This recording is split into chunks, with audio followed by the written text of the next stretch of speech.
Le lendemain, on peut faire de la roquette au sol, après on peut poser des bombes sur avion. Chacun après a son domaine de prédilection et de compétence. Donc on vient relier le câble électrique de l'initiateur par ici. Et en fait la fusée, on va la mettre au culot de la bombe.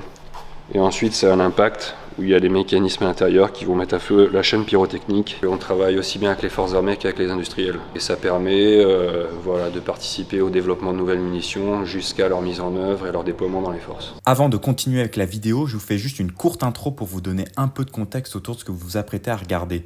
On a donc eu la chance d'être invité par la DGA Essai en Vol pour découvrir leurs activités et certains de leurs métiers. Je vous invite d'ailleurs fortement à visionner en amont de cette vidéo une autre vidéo d'1 minute qui vous expliquera en quoi consiste la DGA Essai en Vol. Dans le cadre de cette vidéo, nous avons donc Julien, technicien en armement, qui va nous parler de son métier et nous faire le tour des armements testés par la DGA EV sur chasseurs et hélicoptères. Voilà, je vous en dis pas plus, bonne vidéo, n'hésitez pas à vous abonner si ce type de contenu vous plaît. Bonjour, je m'appelle Julien, donc je suis technicien en armement à la DGA EV. Mon métier ainsi que celui du département, c'est de mettre en œuvre l'armement sur les différents aéronefs de DGA EV. Et également on participe aux essais avec des moyens d'essai sol. Donc on travaille sur un large éventail de matériel. Donc vous avez déjà eu une présentation des différents aéronefs. Donc ces différents aéronefs ont des munitions associées. Ouais. Donc voilà, ce qui fait notre spécificité ici par rapport à des armuriers de l'armée de l'air, c'est qu'on est relativement polyvalent. Donc on va travailler sur les chasseurs classiques type Rafale, Mirage 2000. On va travailler aussi sur des hélicoptères, donc le Tigre, on peut travailler aussi sur le Neige 90, sur d'autres hélicoptères. On touche à l'armement proprement dit, mais aussi tout ce qui est système de leurrage. Et également on travaille aussi sur les nacelles optroniques, donc les pods de désignation laser ou de reconnaissance. Alors, on voit beaucoup de missiles, mais on parle pas que de missiles, hein, c'est ça? On parle aussi du canon du Tigre ou... Voilà, tout à fait. Donc on travaille sur les munitions proprement dites, on voit des bombes ici présentes. Donc on travaille sur les canons. Ce qu'on voit pas un peu plus loin derrière, l'autre côté, c'est tout ce qui est moyen d'emport aussi également, parce que ces bombes elles s'accrochent pas comme ça sous un avion. On va travailler également sur de la roquette, on a différentes cartouches, on va avoir des bombes d'exercice, on a même un missile de croisière. Donc les différents types de munitions qu'on voit ici, là on a un A2SM. Donc l'A2SM pour l'instant il vole que sur le Rafale. Ensuite à côté, donc c'est une GBU, je me souviens plus le nom, 58 je crois. C'est un corps de bombe de 125 kg. Donc ça c'est importé sur l'ATL2. C'est le patrouilleur maritime. Là on a une maquette de GBU 22, GBU 12, donc ça c'est importé sur Mirage 2000 et Rafale. Là ensuite on a une GBU 49 qui intègre un module GPS, donc qui est importé sur le Mirage 2000. Ensuite à côté, donc là c'est, alors je vais pas dire de bêtises, je me souviens plus le numéro de la bombe. Ça marche. C'est un corps de bombe de 500 kg, pareil, qui va avoir le même kit de guidage que la GBU 49. Le Scalp, c'est un missile de croisière, donc qui est importé sur Rafale et Mirage 2000. Je vais pas rentrer dans les détails. Mais donc le Scalp, en fait, c'est un missile de croisière avec un petit turboréacteur. Une fois que le missile est tiré de l'avion, les ailes vont se déployer, ainsi que les gouvernes. Et grâce à son réacteur, le missile a une portée de quelques centaines de kilomètres. Et il y a une première charge en fait qui va exploser en arrivant sur sa cible pour fragiliser la cible. Ensuite il y a ce qu'on appelle dedans un pénétrateur cinétique. Donc c'est une sorte de corps de bombe qui est faite pour vraiment rentrer dans la cible et exploser à l'intérieur. Donc ça permet d'atteindre des objectifs durcis comme des bunkers. Là ensuite on a une GBU 24, donc une bombe de 1000 kg qui est importée sous Rafale et Mirage 2000. Et voilà, ensuite on a différents canons. Les canons au sol, on a le canon du Tigre, on a le canon du Rafale, ensuite on a le canon du Mirage F1 qui est emporté en pod sous Mirage 2000. Sous 2000C-5, c'est un canon légèrement différent, mais c'est quasiment la même chose. Et ensuite on a un canon de 20 mm, où là c'est plus pour du sabord sur hélicoptère. En fait on va travailler à tous les niveaux, ça va aller du test du circuit de tir sur l'aéronef, jusqu'à la pose de la munition. Donc il y a différentes phases intermédiaires, donc il faut poser tout ce qui est tous les différents moyens d'emport, en fait, les lance-bombes, les lance-missiles. Ces matériels sont composés de sous-ensembles qu'il faut entretenir, qu'il faut mettre en œuvre. Voilà, il y a tout un travail en fait, même les bombes en tant que telles, en fait, c'est nous qui les assemblons. Il y a des missiles qui sont livrés prêts à l'emploi. Et ces différents corps de bombes, en fait, ces différentes bombes sont modulaires. Ce qui fait qu'on peut avoir un kit, avoir des kits de guidage GPS, des kits de guidage laser. Voilà, tout ça, c'est nous qui mettons en œuvre les munitions. Du coup, vous recevez une formation sur tous ces types d'armements. Comment ça se passe? Il y a des qualifications à passer sur chaque type de missile, chaque type de canon? Donc en fait, déjà pour retracer l'historique du personnel, on est quasiment tous issus des forces armées, de l'armée de l'air, essentiellement. Donc on a tous une formation de base selon notre expérience. Et en effet, on fait des stages d'assemblage de munitions et on fait ce qu'on appelle régulièrement des recyclages. Ce qui nous permet d'être toujours à la pointe et d'être toujours à jour des évolutions. Parce que c'est des matériels qui évoluent très régulièrement. Je pense notamment tout ce qui est programme A2SM. L'A2SM, c'est la bombe française. La bombe française modulaire, donc ça existe depuis les années, on va dire c'est en service depuis 2008-2009, je ne sais plus dire les dates exactes, mais c'est du matériel qui évolue et avec des nouveaux capteurs, des nouveaux standards logiciels, matériels. On a les bombes américaines, donc on a les GBU-12, c'est des bombes guidées laser, dont là la conception date d'il y a plusieurs décennies. Et donc ces bombes ont évolué avec pareil un guidage GPS qui a été incorporé. Donc ces nouvelles munitions sont intégrées sur les avions français, donc les emports sont modifiés en conséquence. Une des spécificités donc, de DGAEV, c'est qu'on a des moyens d'essai sol, comme je disais, avec par exemple une tour de séparation. C'est une tour sur laquelle on va accrocher le lance-bombe, on va accrocher la bombe en dessous, et on va pouvoir filmer la séparation avec une caméra vidéo numérique rapide. Et on va pouvoir vraiment passer au ralenti toute la phase de séparation et vérifier que tous les mécanismes se mettent bien en fonctionnement. Parce qu'une bombe, en fait, elle n'est pas juste larguée. Il y a différents mécanismes qui font que la bombe va être armée. Parce qu'on peut tirer une bombe en inerte, en cas de détresse par exemple. Donc voilà, il y a des systèmes de piles à activer au moment de la séparation de l'avion. Enfin, tout ça, ça va être vu, ça va être mis en œuvre et vu à la tour de séparation avant de passer dans des phases d'essai en vol.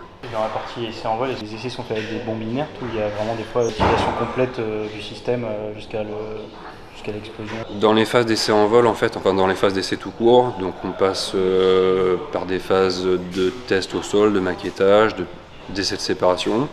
Ensuite, on va passer à des séparations en inerte et en effet, on peut aller jusqu'au tir d'une munition complètement active pour valider toute la chaîne de tir et de fonctionnement de la munition. En moyen d'essai sol, on a un bâti pour le canon du Rafale qui nous permet de faire des essais sol sans avoir besoin d'un avion et de mettre en œuvre toute la partie aéronautique.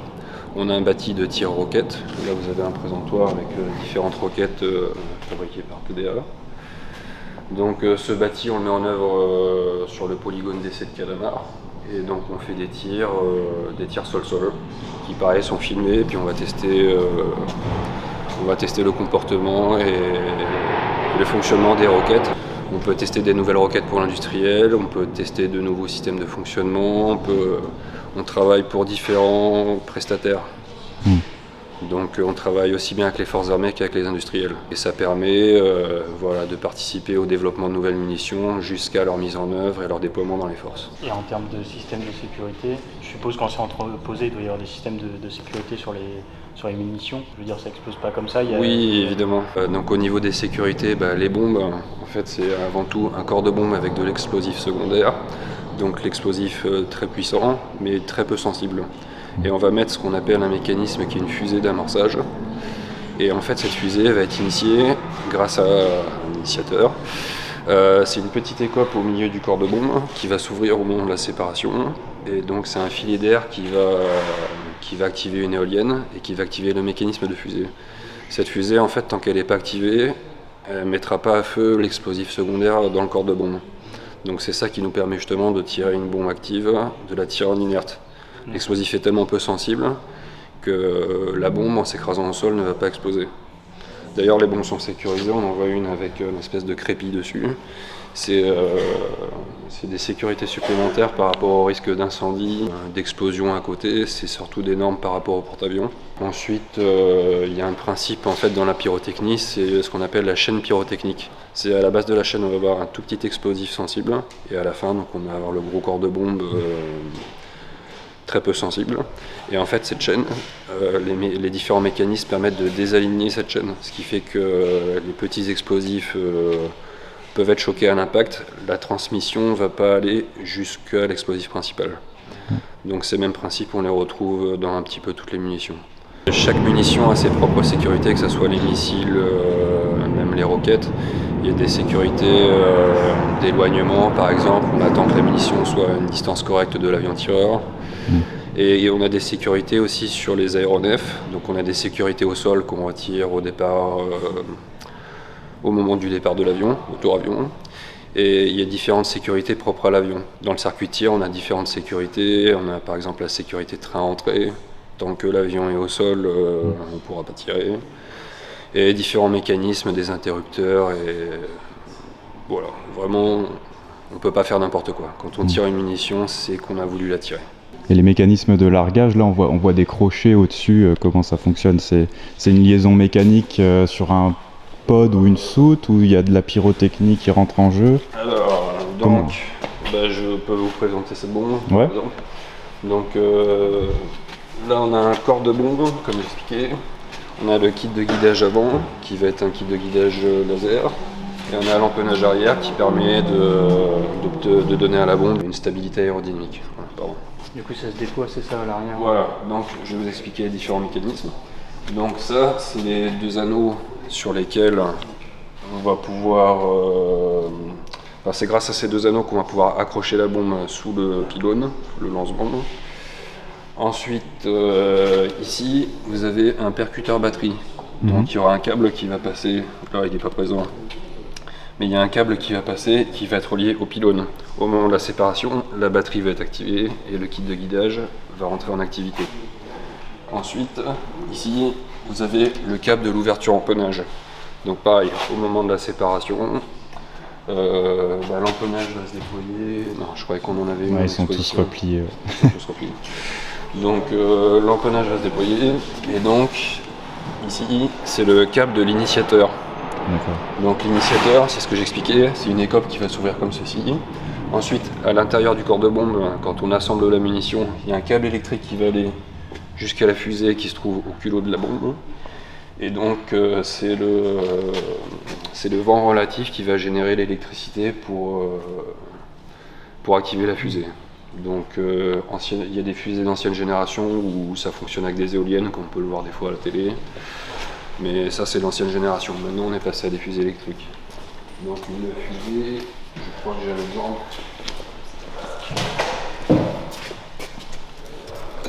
Donc, ça va être ce genre de dispositif. Donc, on vient relier le câble électrique de l'initiateur par ici. Et en fait, la fusée, on va la mettre au culot de la bombe. Et ensuite, c'est à l'impact, où il y a des mécanismes à l'intérieur qui vont mettre à feu la chaîne pyrotechnique qui sera alignée après la séparation. Et donc on peut programmer des sécurités d'éloignement pour être sûr que la bombe pète à une bonne distance de l'avion tireur et des retards à l'impact. Si on veut pénétrer une cible par exemple, on va augmenter le retard. Si on veut pénétrer une cible durcie pour la faire exploser de l'intérieur. Donc ça, c'est différentes cartouches de leurrage. On travaille aussi sur les gros porteurs comme la 400M, le Transal, le C130.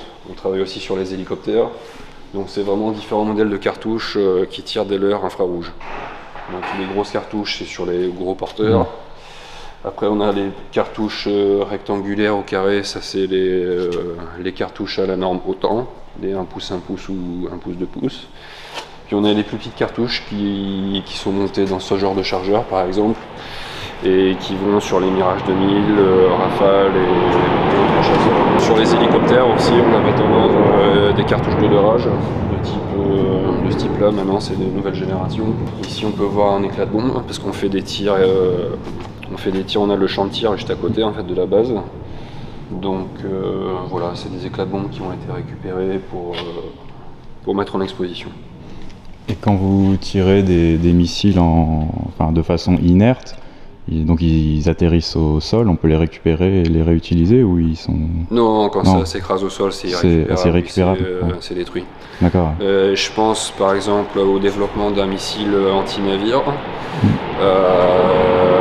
Là, on a fait toutes les phases d'essai, donc de la tour de séparation pour voir le comportement du missile à la séparation, jusqu'à des phases de tir à l'île du Levant, et on est passé entre-temps à des phases de séparation en inerte sur champ de tir justement. Donc le missile était aéroporté sur un hélicoptère, avec différents moyens d'essai, vidéo notamment, ça nous permet de suivre les essais, le comportement des munitions. Et voilà, donc le missile a été largué de l'hélicoptère et voilà, ça faisait partie d'une des phases d'essai, donc ensuite il a été récupéré, mais non, c'est pas réutilisable forcément, c'est abîmé. Ouais. Est-ce qu'il y a une durée de validité pour un missile ? Donc toutes les munitions en fait ont des durées de validité, c'est notamment lié à la composition pyrotechnique, comme de la nourriture que vous allez acheter en supermarché. Les composés pyrotechniques avec le temps, ils peuvent se dégrader, donc ils ont une limite de vie. Donc en général, si c'est pas tiré, soit les munitions sont détruites, soit sont utilisées en fin de potentiel pour l'entraînement des pilotes en campagne de tir.